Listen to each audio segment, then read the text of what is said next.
So here's a little bit of an extra I don't usually do. And like I said, because I've got all my bits and pieces on this cart, which I want to clean up, I thought I'd go through them step by step, all the tools that I actually use, because everything is on here. Well, it's a bit of a mess, but well, let's go through power tools. I have my old faithful cordless drill here, this old DeWalt. I must have had it donkey's years. In fact, I've just put my hand in my pocket and got a new brushless one, because all my batteries, I keep getting through loads and loads of batteries, because the drill's good but the batteries are had enough.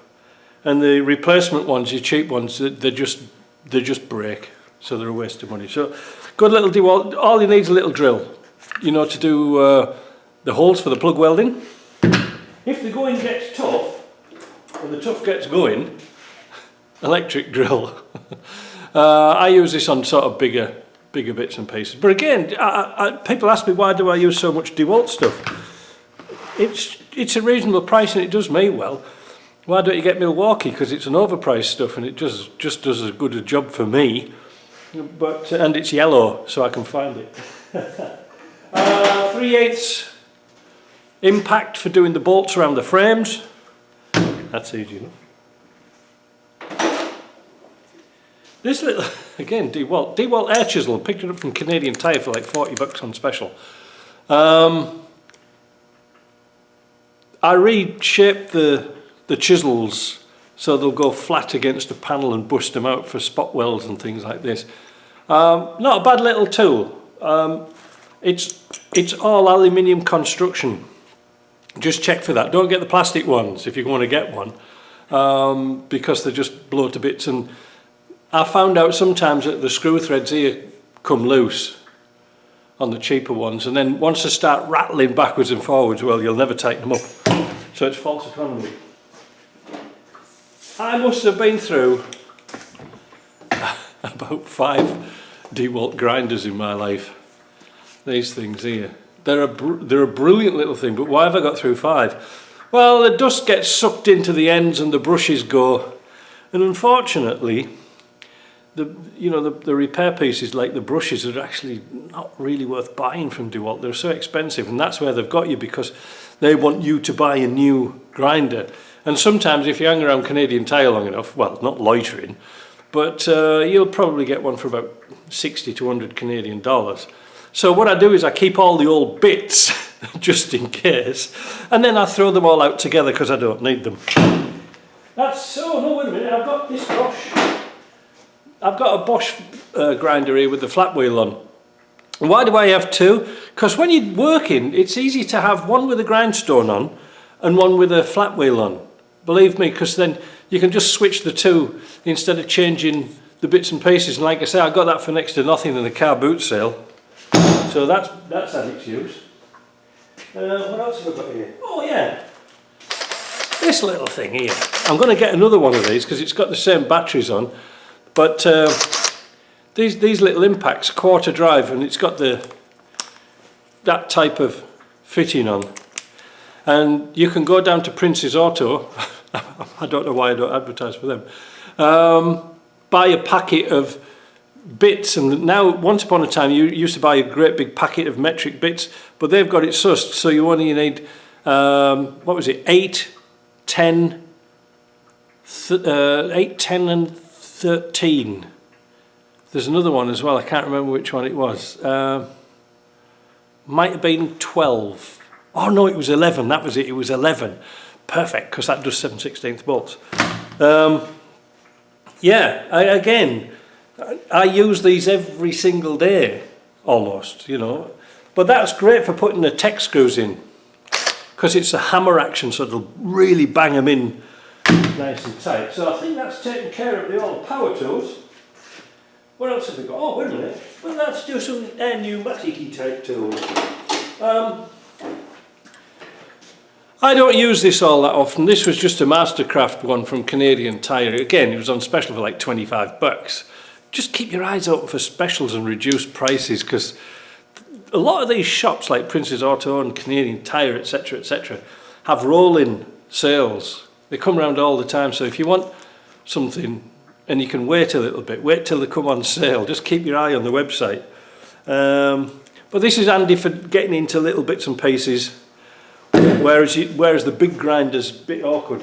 The downsides with them is they use a lot of air and they're slow. They're not as fast as an electric cutter. This is an excellent little piece of kit. I got this off Amazon. A needle gun, air operated needle gun, and it's small. It's not like these bloody great industrial things that your dad nicked from steelworks. It's a small one, but this is excellent for descaling rust prior to grinding. Don't waste your time grinding rust off. Needle gun it first and then grind it off. Better still sandblast it, but there's no point sandblasting flaky rust when you can just flip around something with a needle gun and really speed that job on, because time, as you know, is money. Now this job here on this bulkhead took me a lot longer because I was messing about doing other bits and pieces. And one thing I forgot to mention in the video is I did mention buying a better quality door pillars, etc. You might pay a little bit more, but it's less time in fitting, and like I said, time's money. Right, other pneumatic things. Little Campbell Housefield caulking gun. I got this to caulk the side of my house up when I put new siding on. Excellent little tool. Needs a regulator on it to reduce the pressure. Don't put full pressure through it, you'll lose a cartridge in seconds. Modification I did, the trigger was absolutely horrendous. It was like a half moon, and you couldn't pull it right. It was just really hard to use. So I reshaped the trigger, took the half moon off, and after that it's really easy to use. Nice, because you can get a really nice even bead for caulking, and you can use it on your bathroom as well, as I did. What else have we got there for pneumatic tools? I think that's about it really. Let's go on to clamps.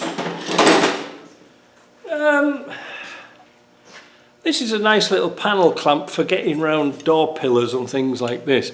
It's not the best quality. I think I'd pick these up in one of them discount shops. I've gone off mold grips really and vice grips. These are alright, but you can see where they touch here that it's not really even. It's okay, good for doing sills and things like this, but I recently found that these are in Prince's Auto, and these are brilliant. These are brilliant clamps. I really, really like these. Somebody's thought about this when you're working and welding. Because it clamps either side of a piece of metal, if you've got your plug weld hole, you can put your MIG in between it and MIG it and make a really nice tight job. Now this is if you don't want to use tech screws, but I use tech screws to hold panels and joggle them about, because there's nothing worse than welding a panel up and then you find the other bits don't fit. So tech screw them up first. We'll come on to that in a minute, but these are good. Here's another version, another welding clamp. You see a little copper disc on there, so when you pull that down on your panel you can spot weld through there, or plug weld. Makes a really nice tight job. I wish I'd had a set of like these years ago. They really seem like more of a professional tool than a mole or a vice grip. Vice grip, I think you just pay for them. I think you just pay for them. We've got another one here. This is a really nice little one for getting really deep into places and nipping panels together. Or if you've got several pieces, you can nip seams in. Nice, they're nice to use. They're adjustable, but they are really for bodywork. I really rate them. In fact, I'm thinking about going and buying some more. Yeah, these are the problems we have with these are vice grips. These are proper vice grips. You know the finger nippers here, when you nip them down and you nip your skin and these pop off. The spring's busted on this one, but this was handy for clamping panels or bending panels if you want to get them out the way. Everything's got a use, but not that much use. Yeah, this is a Mastercraft copy of a vice grip or a mole grip. I just use that for nipping nuts and bolts up. They used to be handy for welding, but they've been taken over now. What else have we got for clamps? Oh yeah, sometimes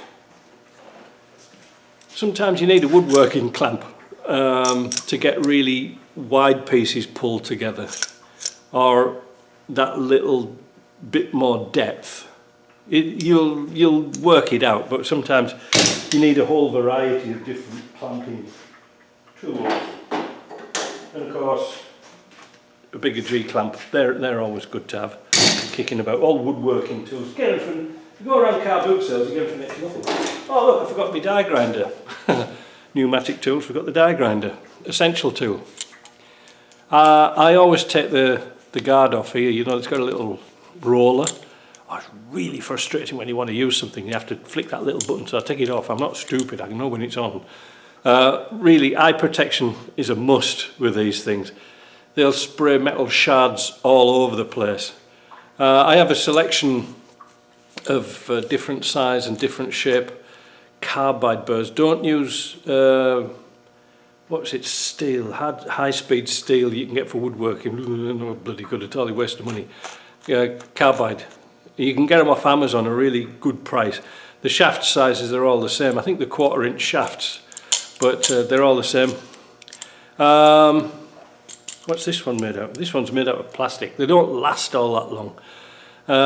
I get through quite a lot. Oil them regularly, like oil your tools, oil them regularly, but they do tend to shake and rattle and roll and mess about. So that's that. What else have we got here? Dead blow hammer. Nice rubber dead blow hammer. Just sometimes you need to tap a panel across a little bit and you can hear it. It's full of lead, so you can bang a panel. Don't damage it, but you'll get some impact, because if you use this is a body hammer. It's for just panel beating, but the surface area is too small and you end up putting dings and dents in. This is supposed to be a shrinking hammer. I don't think it actually works. But used in conjunction with a dolly, tap your panels, tap your edges down. These are a law on themselves to work with. It's another video. It's full body work. You know how you can tap on a dolly or off a dolly to make your panel work or stretch. I don't usually go into that all that much, but when we'd used on the bulkhead, when we'd separated the panels, the original panel sometimes was a bit wavy, like wavy davy, but that just helped pull them back straight again. And then when it's tacked, then you can use your little tapping hammer and tap them all the seams nice and straight, so when you put your seam sealer on, it's really good. Pliers. These are sort of eagle beaks, whatever you want to call them, plumber's grips. These are sort of really handy sometimes when you're doing bodywork. I don't know why, but these are sort of the go-to pliers. Again, these little side cutters, when you're doing MIG welding, sometimes you'll get a cock up with your welder and you need something really sharp, you know, like quickly to put in. Sometimes I actually keep these inside the welder itself, a spare pair, if you have a buckled wire, because sometimes when you plug welding, when the wire comes out, sometimes you can get a short inside or a spark will go and jam the bloody wire up, and then your motor feed is supposed to be designed to slip, but sometimes they don't, and because I use 0.6 wire, what happens is it goes curly-whirly inside the line, so you've got to get in and pull that line out and cut the ends off and mess about. So little pair of diagonal cutters are really worth its weight in gold. I just had a spare pair of adjustable spanners for taking the nuts on and off the frame. Cheap nasty air regulator for the caulking gun, and I just modified it by putting a male and a female end on there so I can use it. You can't see the gauge now, but you can use your noddle and nounce, and so you unscrew it first so there's no air, and then just tease it up until your caulking comes out. Don't put it on full, we've seen that before. Pry bars, can't get enough of pry bars. Now these just came on special at Prince's Auto, and I was so impressed I'm going to go and get another set this afternoon. These are what's called a strikeable pry bar. That means this head is attached to this shaft. These were kind of long, they come in sets of 3. There's another one this long and there's another one that long. But you see, wait a minute, I've got it here. Back of the tip. Yeah. This is my original pry bar. Beaten to hell, the handle's broke. It's still pretty good, but that's better. That's a lot better.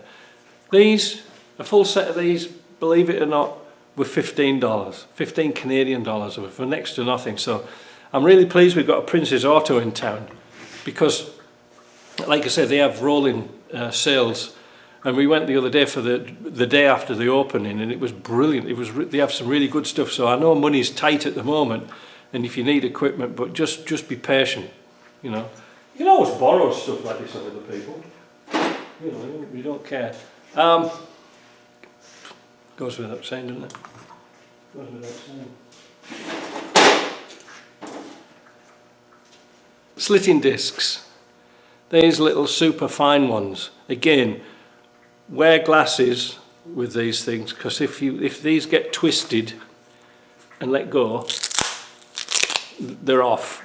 You know, that's what they'll do. But they'll shatter into more pieces than that, and they can give you a nasty cut.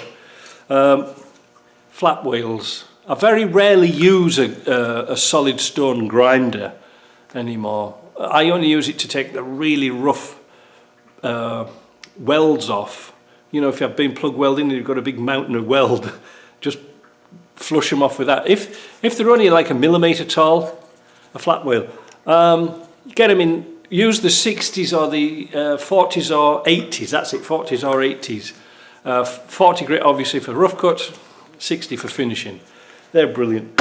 Buy them in big packets. You know, when they come on special, I have shelffuls of stuff that when they come on special. Same with the discs here, these things here. If they come on special, like for 40 for $25, grab them. Because you know you're going to use them. Use them on all sorts of stuff. Get to the bottom of the barrel now. Oh yeah. Put things here. When you go to the dollar shop or your auto shop or something like that, pick up some cheap paintbrushes. Always handy, because you can cut them and mess about with them. You can do all sorts. And in the video I showed you this one, and there's no way you're going to clean it. What are you going to clean it for? You get five for $3, I think. You're not going to clean them, you just throw them away. Sad world, isn't it? But these aren't particularly good paintbrushes like they used to use in the olden days, because they've got a wooden wedge in the middle, so you think you're getting a full paintbrush, but actually it's hollow. So yeah, they're not very good, but they're excellent for putting seam sealer in. Now, we mentioned a lot of these tech screws. These are number 10s by 3/4. Again, number 10, I don't know what they are in Europe, but 3/4 inch long. They're a self-drilling screw. I like these because they've got the got a 5/16 head on, but 8mm fits these beautifully, and you can get a good drive onto them when you use your, when I can find it here, when you use one of these fit in there, got a little magnet in the end, whack them in, and like you saw in the video, you can unscrew them and you can use them time and time again. But sometimes you get an odd one where the drill point's buggered. Just throw them away. Just throw them away. They're only about, I think they're 500. No, how many's in the box? No. Well, that's a box full, and that's like 10 bucks. I don't. Sometimes if I get one and I'm putting it in and it goes, you know, hammering away, it's not going anywhere. It's out and it's on the floor and it's swept up. I don't bother.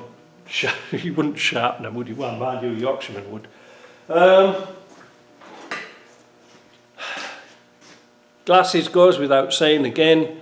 I like these type of things because they've got a foam round here. The spectacle type ones, you can still get crap under your lens, if you see what I mean. Like, but these are a bit more protected. I don't like glasses all the time because they're always fogging up. I get a bit of a sweat on now and again, you know what I mean? but they haven't got very good ventilation, but you still need them for sparks and grinding, and especially with die grinders. Honestly, terrible. So that, the dust mask I've thrown out, that goes without saying. And when you're using die grinders and ordinary grinders and things like this, or air chisels, a pair of earmuffs, because it's that bulkhead, it's like a big drum. It just echoes and vibrates in here, and it's so bloody loud, you know. Old pensioners like us, we want to hang on to our hearing. Handy to have also a pair of snippers. Just side cutters, not side cutters, but straight cutters. These are Whiz. These were made in the States. These are really good.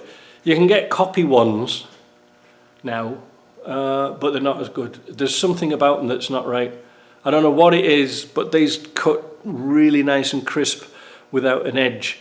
The other ones, if you're cutting thin metal, will go between the blades, and if you're cutting this way, it'll tip this way and you get stuck, so they go in the bin.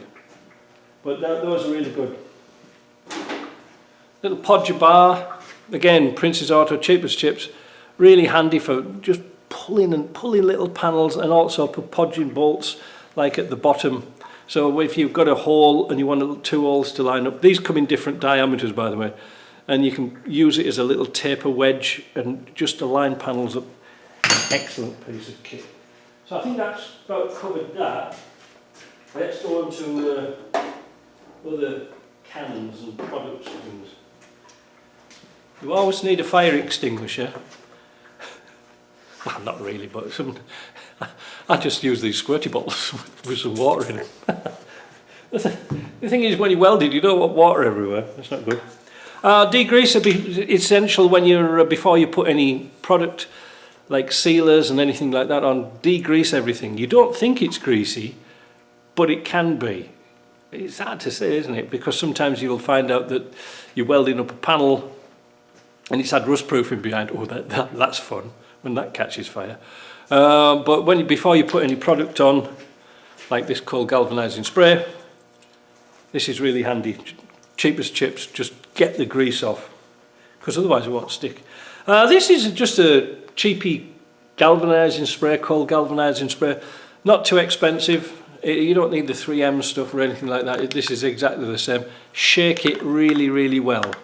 I'm not joking. Shake it really well, because these cans are very heavy because of zinc-rich primer. Would I put it on between the panels? No, I don't think so. People say you should do it, but I don't know. If it's mild steel and bare steel, perhaps, but these footwelds were flash zinc coated, so there was no real need to it. I just put some on before I put the seam sealer on, and to cover over any grinder marks. And then we use this Proform, as I mentioned in the video. This is a lot handier than using the Schultz cartridges. These were, I don't know, I can't remember. I think they were about $18 a piece, so kind of expensive. But there's no cleanup and you get a nice even coat. I've messed about with Schultz guns or adjusting the gun so many times and cleaning it out. Obviously a lot of body shops and mechanic shops just reach for this. It's not covering anything over, it's not covering shitty welds over. Well, you could do, but it really protects. Don't put it on top of rust though to cover anything up, because water will just get underneath this. If you've got a surface of rust and you think, I'll just cover it over, like on Curtis's truck, don't say anything. But they've just given it a flash coat of something to cover over the rust, but eventually water will creep underneath it, and because this is like a plastic barrier, the water can't evaporate out. Bare metal, you know, good sandblasted, zinc primed, bare metal, excellent stuff. I think it comes in white and beige. I mean, it wants beige, but that's one thing I forgot to mention. Do not confuse this stuff with asphalt type spray. Let me go and see if I can find some. Right, this is asphalt based spray. this is rubberized, this is paintable, this is not paintable. All right, don't make that mistake. I made it many years ago and I painted over the top of it. Oh my God, what a mess it was to take it all off again. It's good for doing like chassis and stuff like that, but when you can paint over a product like this, it's worth its weight in gold. And this is really fast drying as well, by the way. But this will stay sticky for a long time. Sometimes, you know, you just want to lay some parts up outside and just give them a coat of tar or something like that just to protect them. But and that's it. I think that's about it. So we've got the oil can on the cart, a few nuts, bolts and washers, but that's about it.